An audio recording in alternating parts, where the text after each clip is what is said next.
E tem mais uma do Supremo Tribunal Federal, olha só, uma outra decisão que acho que não surpreende quase ninguém que está acompanhando a gente. O ministro Dias Toffoli estendeu ao marqueteiro João Santana e à mulher dele, a empresária Mônica Moura, a anulação do uso das provas do acordo de leniência da Odebrecht em 3 processos a que eles respondem na Justiça Eleitoral do Distrito Federal. Na decisão, assinada nesta terça-feira em segredo de justiça e divulgada pelo portal Metrópolis, Toffoli atendeu a um pedido feito em 7 de junho pelos advogados do casal.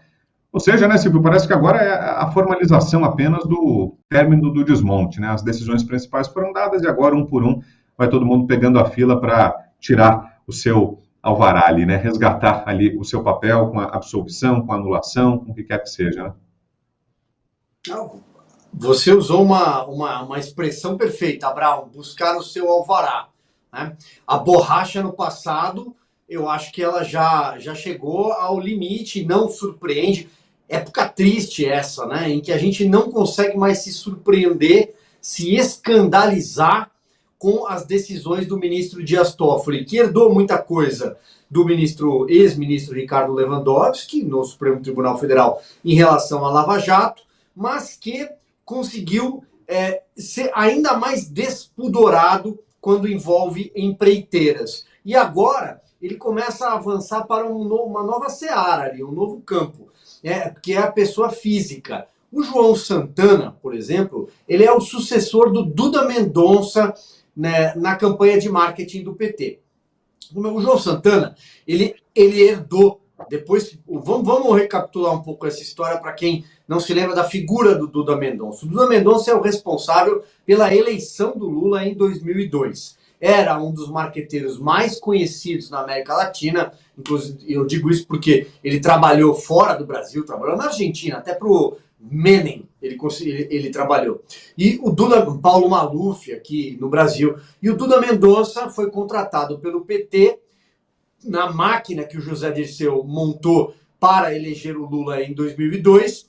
A gente sabe que depois, lá no 11 de agosto de 2005, quando ele irrompeu no tapete azul do Senado, onde funcionava a CPI dos Correios, e disse: eu recebia dinheiro no exterior do Marcos Valério, era tudo propina, era tudo dinheiro surrupiado, né? Dinheiro que era lavado por meio de agências publicitárias.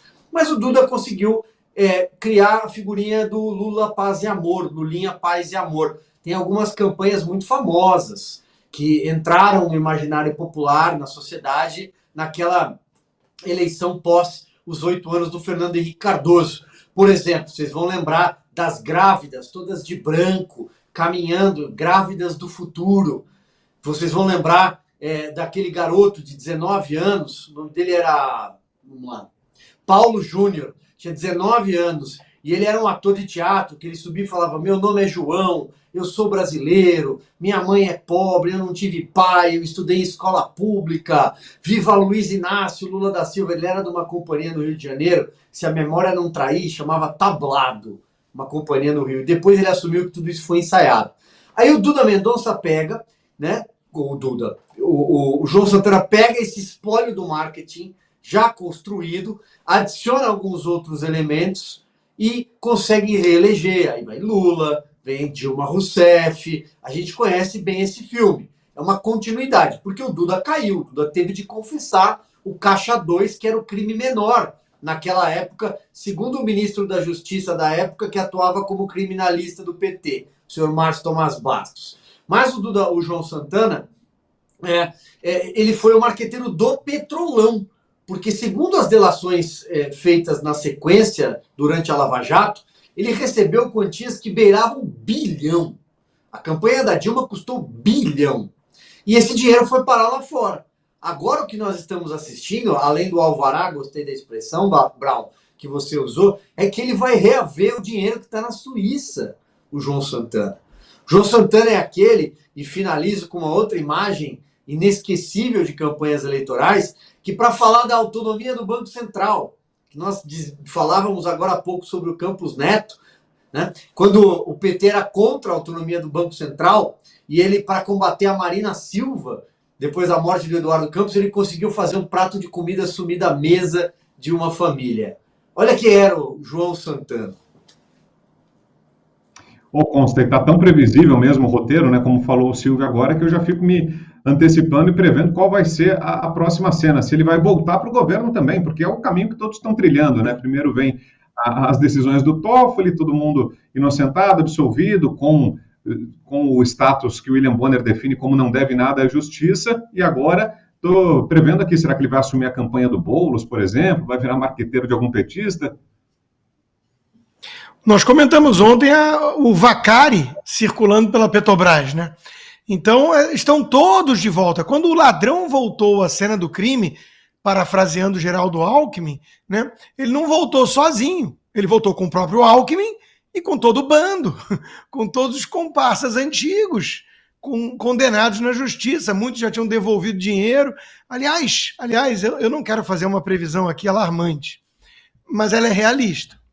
O passo que nós estamos vislumbrando à frente, Brown, não é sequer esse que você traz, do João Santana fazer a campanha do Boulos.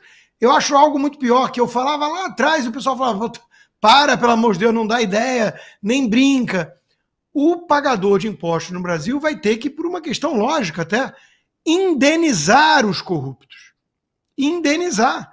Porque teve gente que já devolveu o dinheiro, teve gente que cumpriu tempo de prisão. Então, o Dias Toffoli, que se coloca como o editor do Brasil, está apagando a história, editando, né? Sabe quando fica? Às vezes tem algumas plataformas que dá essa possibilidade, editando. A gente vê lá, o cara está editando. Agora, nesse momento, a gente consegue ver o log supremo do Toffoli editando. Ele está editando o país. Ele está apagando tudo aquilo que aconteceu e colocando no seu lugar algo muito diferente. E é óbvio que a coisa vai degringolar de vez, né? Eles estão perseguindo os responsáveis pelo mais bem-sucedido programa de combate à corrupção no país, em que pese erro aqui e acolá, e ao mesmo tempo estão limpando, não só limpando a ficha, como recolocando nos esquemas aqueles que se lambuzaram na corrupção bilionária do PT, no mensalão, no petrolão e por aí vai. Então é um país tomado por safados, tomado por bandidos. O que a gente pode esperar disso? Claro que estão todos de volta. Estou achando até o Palocci meio sumidinho, meio calado. O Sérgio Cabral, condenado a 400 anos de prisão, virou influência. E o cara de pau chega lá depois de sambar com Duda Paz, tudo, chega lá no dia que ele tem que prestar depoimento de cadeira de rodas. Isso é o Brasil. O Brasil é um esquete escrito pelo Greg. É um teatro chinfrim, uma pornochanchada. Pelo amor de Deus, Brown. Vamos ser mais criativos. Vamos imaginar coisa muito mais profunda do que o João Santana fazendo uma campanha dessa. Esse pessoal vai ser indenizado pelo brasileiro.